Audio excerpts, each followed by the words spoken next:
Hi everyone.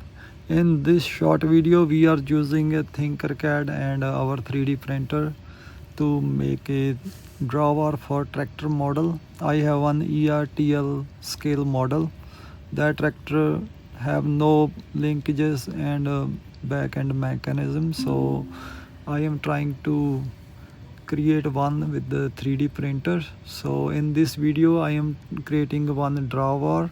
So I used Scarebox 55 by 8 by 2 mm, and I used two round half circles on the ends with the 4 mm radius, and I use horizontal cylinders of 3 mm diameter for pin, and after I mark holes with the 3 mm diameter, all of them, and this is the outcome I got printed.